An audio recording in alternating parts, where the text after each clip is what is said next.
what the Brits have done, even the Conservatives in Britain are the same as the Danes. They looked at this and said, look, is this a crisis of parts aren't getting to factories? No.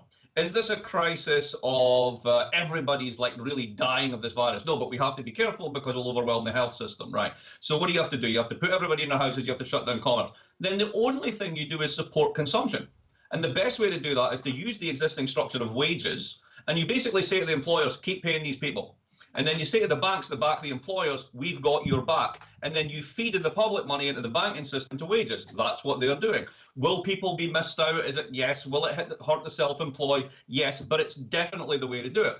Now, we could have done this. There's a thing in the United States called Treasury Direct. You can literally go to treasurydirect.gov and open up an account with the Federal Reserve. Most people don't know this, right?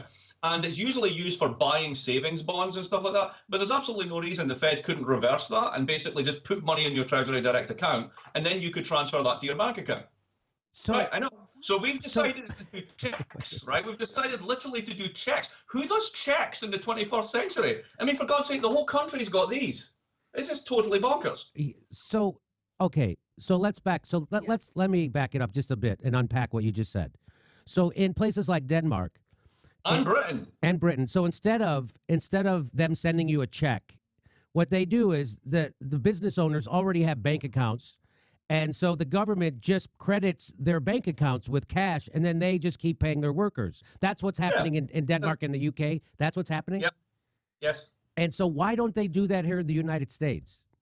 Well, it does look suspiciously like this enables the Republicans to play a classic bait and switch, which is the following. You have this hard-fought negotiation where they want to bail out business because basically they're all invested in these businesses. The Democrats, God love them, God loathe them, they actually care slightly more about people, and they actually want to bail out the people this time. And they realize, like the Brits do, that this is a crisis of consumption. You need to give direct support to people's ability to feed themselves and their families. So they eventually get both. Everybody wins. Funny, though, that what happens then is Trump comes along and fires the people who are meant to do the oversight on this. Funny that, like, all the cash that's going to go to these airlines and cruise lines and other really strategically important industries, I bet they're not waiting on a check. I bet that went straight into their bank accounts. Meanwhile, Joe Schmo has to sit around and wait for a check. Well, that just basically allows you to kind of like not really do that bit and sort of, hope that you can grab all this public cash, shower your friends with it, and then, hopefully we're out of there before anyone notices. The only problem is the virus isn't going to play ball to your timetable. So you're just hurting people and you're making this worse.